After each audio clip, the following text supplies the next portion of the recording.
Well, hello, hello, hello, everyone. This is Angela Hooper-Menifield of Menifield and Associates. And today is Monday, July 27th, 2020. And this is our HR moment. I am going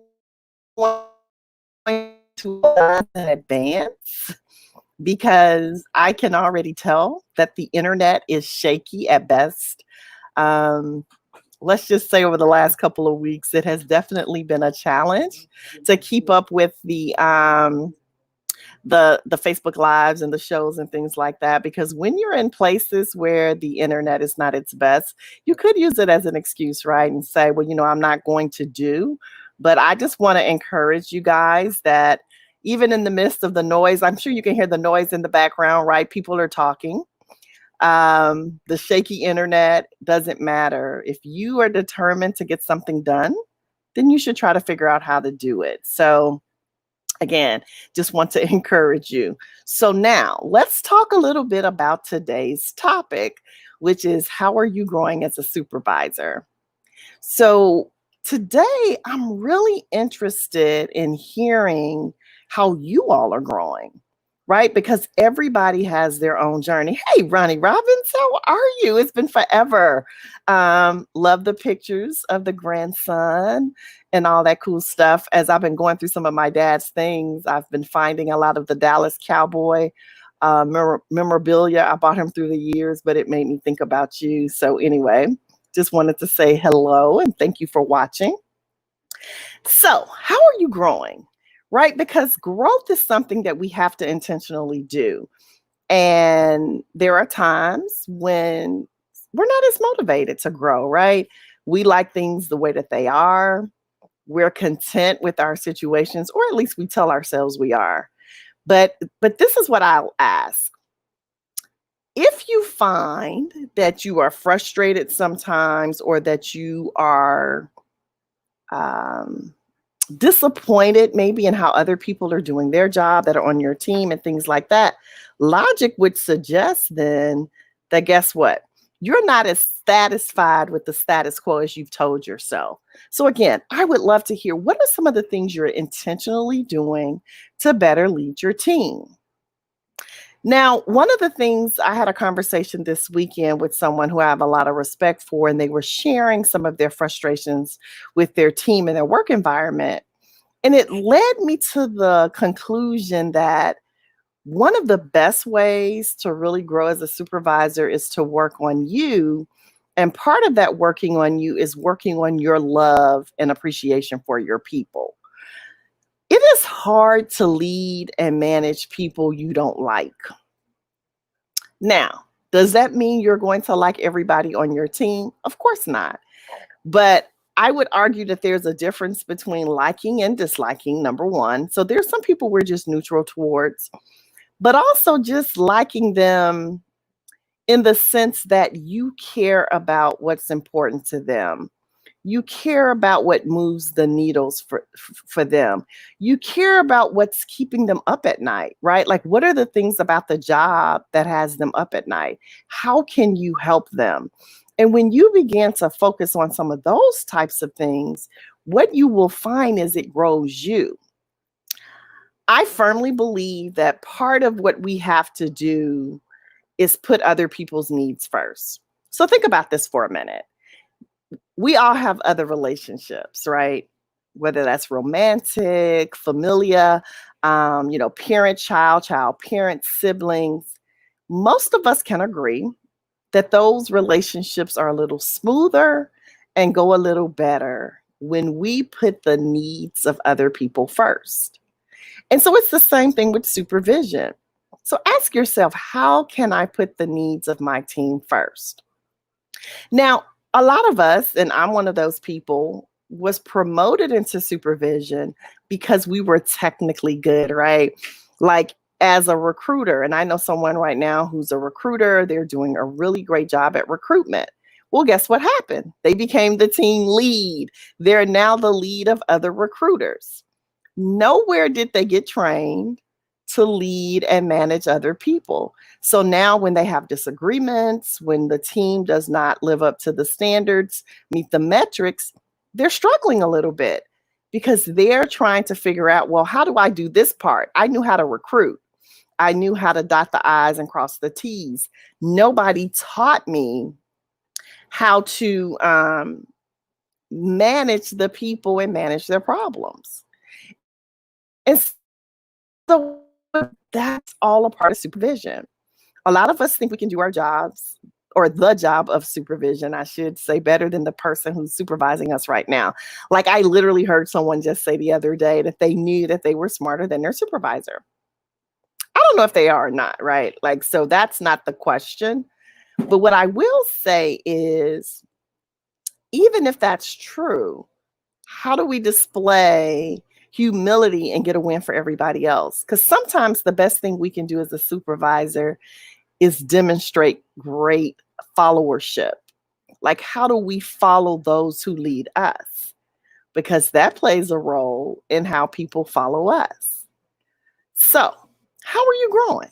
What are the things that you're doing? And let's be clear, we all lead and supervise and manage others in different capacities. Some of us are doing it in our civic organization, some of them us in our sororities, business networking groups, right? We have to lead and supervise other people. And what I have come to realize is I, like a lot of people, because I'm not highly relational, I want to make sure I say this politically correct or correct in the right way. I have to view the relationship as a task. So I get my task done. So if I view the connecting and the reaching out and socializing and checking on people as a task, I tend to get it done. It doesn't mean that I don't want to do those things. It just means that in the list of my priorities, I view getting the task done as a higher priority. So again, only you know, hey, how you guys doing? Thanks for watching. Only you know how you view these things. So one of the things that I'm trying to put together right now is a journal to help people journal through their feelings, right? We all feel what we feel about ourselves, our job, our team. So I've always wondered, and I know how much journaling has helped me, like, how can I help other people navigate and walk through some of those things? And so some of the things that I have done is put together, again, some ways to help people with that. And so here's just a quick illustration of what that looks like. So one of the things we do in this process is we'll, look over a quote and then we'll talk about what it means and then ask people to reflect. So here's one for day one. It says an employee's motivation is a direct result of the sum of interactions with his or her manager. So think about that for a minute. An employee's motivation is a direct result of the sum of interactions with his or her manager. This is by Bob Nelson. And so when you begin to think about that, it it it begs to question, are you intentional in your actions in building rapport with your team? Or do you just kind of emulate what you've seen others people do? So as a supervisor for this particular day, if you were to be working through this journal, could you think about how you can motivate just one person on your team? So not the whole team, but one person on the team. And so understanding that some days we plant seeds, other days we water, but knowing that the sprouts do appear. Oftentimes when people are trying to change or grow or motivate their teams, they get frustrated really quick. And I hear things like, it's not working. I tried that, it didn't work. That's not really true. Because again, some days we plant seeds and some days we water.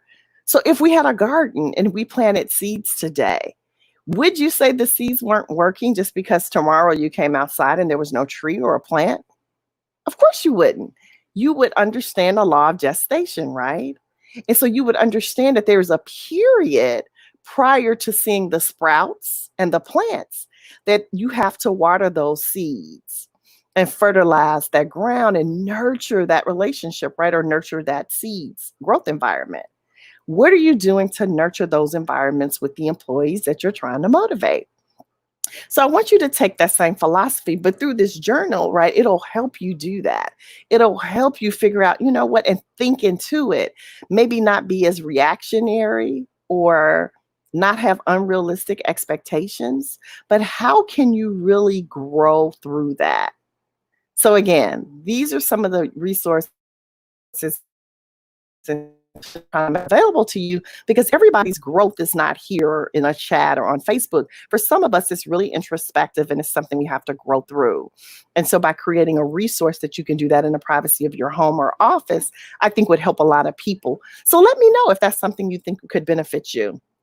So before we go, because we're at that 10, little past the 10-minute mark, I just want to remind you of some of the things that will be coming up over the next couple of days. So tomorrow at 6:30 Eastern Standard Time, I will be on Talk Leadership with Cedric, right? Because as he says, everybody needs a little TLC. That will be found on both my Facebook page as well as Cedric's Facebook page. So again, that's Talk Leadership with Cedric tomorrow, Tuesday, at 6:30 Eastern Standard Time. Immediately, and I do mean immediately, following that show, and that's about an hour show, the Black Entrepreneurs Institute show will be playing on the Empowered Living Network. That's at 7:30 p.m. Eastern Standard Time. Again, on the Empowered Living Network, I'll post the links for both of these shows in the comments. So check us out, share it, really help us, guys, right? This is a great opportunity for us as minority business owners to talk a little bit about some of the things that have helped us be successful. But more importantly, we want to help other minority entrepreneurs. And we can't help them if we don't get the traction that we're looking to get so that we can sustain this opportunity. Then I just want to remind you on Monday, Wednesday, Friday. So today is Monday. We do our Facebook Lives on our Menifield and Associates business page. And then on August 6th, next Thursday, we will start the People's Side of Business radio show on the International Business Growth Network. So again, a lot of things happening, a lot of things coming down the pipelines. So I ask for your support. I appreciate all the support you've given me so far. And again, continue with the comments, the feedback, letting me know what are the things that we can share to help you grow, not only yourself, but grow your business. So again, take care. Hope this Monday has been good for you, as well as the month of July. It's almost over, guys. Like next week, we will be in August. So stay safe. We know the virus cases are going up in a lot of places. So stay safe and take care. And I thank you again for watching. Have a good one. Bye.